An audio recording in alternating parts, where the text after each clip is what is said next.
Something strange is happening in the world of power, and almost no one is saying it out loud. The United States and China are not fighting a chip war. They are fighting over who gets to build the future. And for the first time in generations, Washington is stepping onto a battlefield where its greatest weapon, time, is no longer on its side. And you can feel it. The pace of everything is accelerating.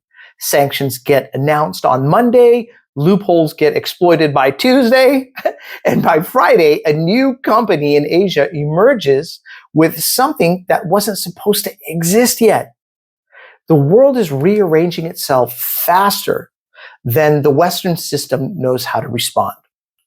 And ordinary people, they can sense the fracture, even if they don't know the mechanism behind it. Because here's the truth no leader will say on camera.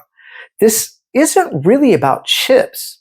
It's about which civilization can industrialize the next century and which one gets trapped paying for its own decline.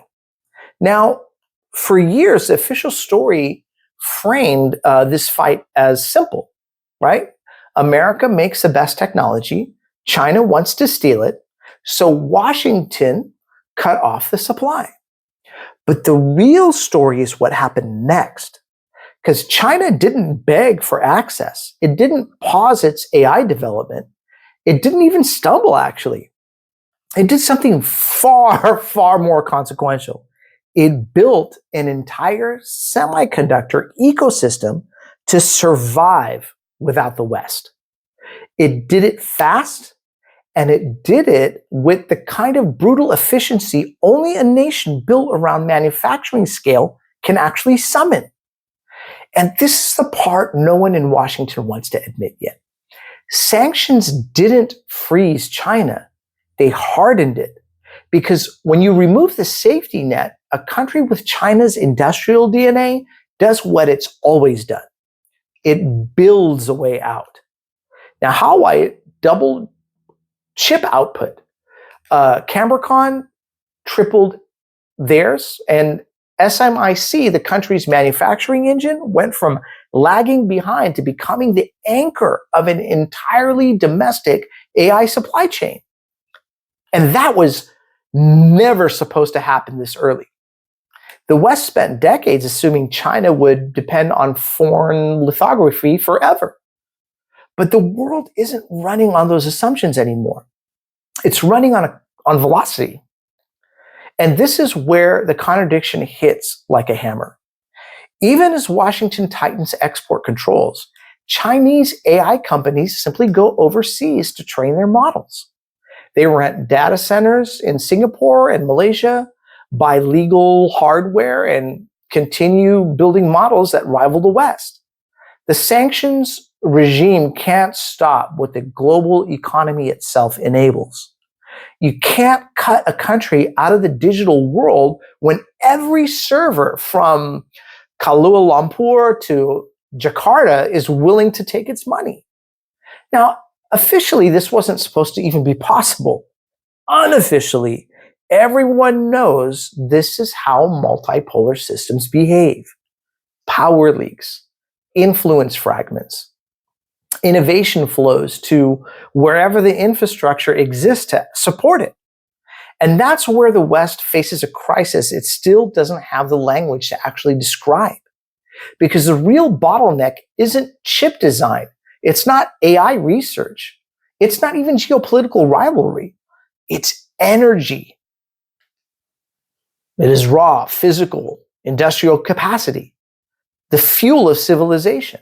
America wants to rebuild its entire technological foundation at the exact moment its grid is straining under decades of underinvestment.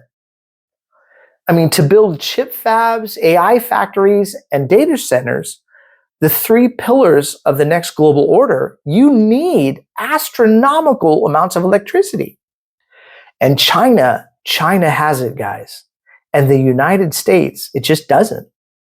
And this is the first time in modern history where the leading global power is attempting a wartime scale industrial mobilization without wartime scale energy. And that's why everything feels so contradictory. It's why Washington is publicly restricting chips, but privately negotiating to let NVIDIA keep selling to China. Why American tech companies are valued like empires, but struggle to build anything faster than a permitting office can actually approve. It's why the United States is trying to reindustrialize using tools designed for a financialized economy. It's like trying to rebuild a tank factory with the logic of Wall Street. The math just doesn't work. And China, meanwhile, operates on a different equation entirely. Its strategy is clear: flood the domestic market, subsidize the ecosystem, then scale until switching back to Western technology becomes economically impossible. It's the same strategy the United States once used, but no longer remembers how to execute. And here's the part that should concern every Western policymaker. China doesn't need to beat the United States at the bleeding edge of semiconductors to win the long game. It just needs to make its own ecosystem self-sustaining. Now, innovation happens on top of accessible hardware, not necessarily the most advanced hardware. And if the West builds the fastest chips, but China builds the most chips, the global center of gravity shifts. And this is how power changes shape. Slowly at first, and then boom, all at once. And the consequences reach far beyond the tech sector, because once you prioritize AI industrialization above everything else, you starve the rest of your economy of capital.